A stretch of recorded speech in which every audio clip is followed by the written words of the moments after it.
Assalamualaikum warahmatullahi wabarakatuh. Perkenalkan, saya Sylvia Romadona dari Universitas Brawijaya, Fakultas Pertanian, Prodi Agroekoteknologi 2020, kelas N dengan NIM 205040207111132. Pada kesempatan kali ini, saya akan menanggapi atau menganalisis tentang adanya wacana amandemen UUD 1945 kembali. Amandemen UUD 1945 ini kembali bergulir untuk kelima kalinya. Pada rapat tahunan MPR 2021 pada hari Senin 16 Agustus, Ketua MPR yakni Bambang Susatyo menyinggung hal ini, yang menyatakan bahwa amandemen hanya akan fokus pada PPHN, yakni pokok-pokok haluan negara, dan tidak akan melebar pada perubahan pasal lain. Menurut MPR, PPHN dihadirkan agar Indonesia tidak terus berubah haluan setiap terjadi pergantian kepemimpinan.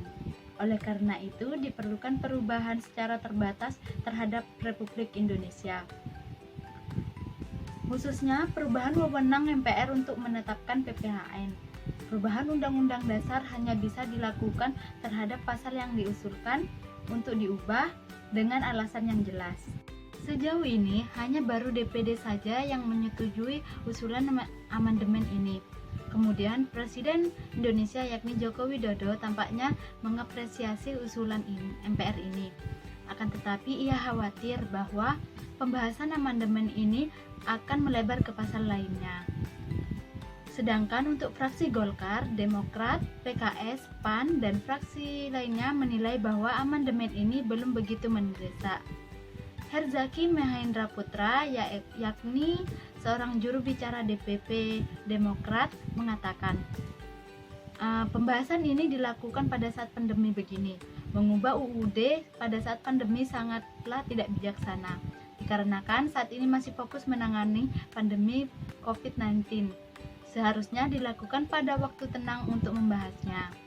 Kemudian dalam pandangan fraksi Golkar, Presiden hanya mengapresiasi usulan MPR.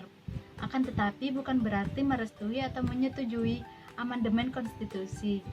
Golkar bersikap tegas bahwa amandemen tidak mendesak. Amandemen UUD 1945 bisa menjadi pintu masuk perubahan pasal-pasal krusial. Salah satu contohnya adalah soal periodisasi jabatan presiden dan wakil presiden yang selama ini dikhawatirkan akan diperpanjang. Karena pada pasal 7 UUD 1945, masa jabatan presiden tidak bisa diperpanjang dari 2 periode. Agil Oktarial, yakni seorang peneliti di Pusat Studi Hukum dan Kebijakan Indonesia atau PSHK, memberikan pendapat bahwa sangat mungkin jabatan presiden menjadi 3 periode, dikarenakan terdapat kekuatan politik di MPR yang mendukung koalisi pemerintahan presiden saat ini.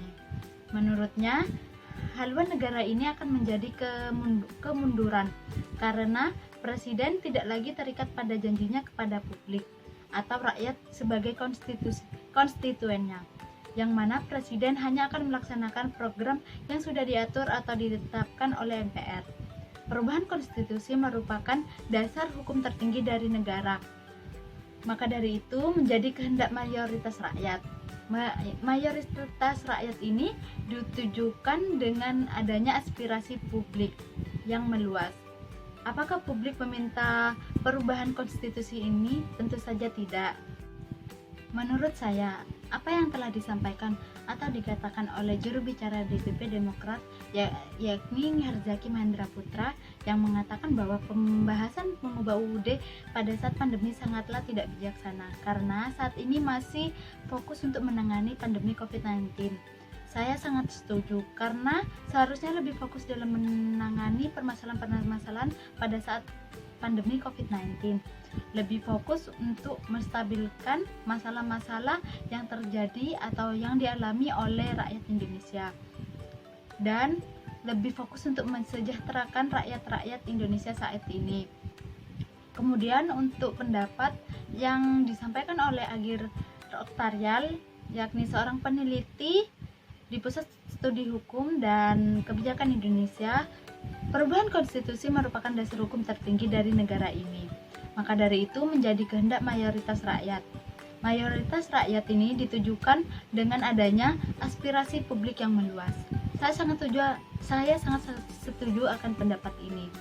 Karena suara publik atau rakyat merupakan hal yang pertama untuk dilaksanakan atau didengarkan oleh pemerintah.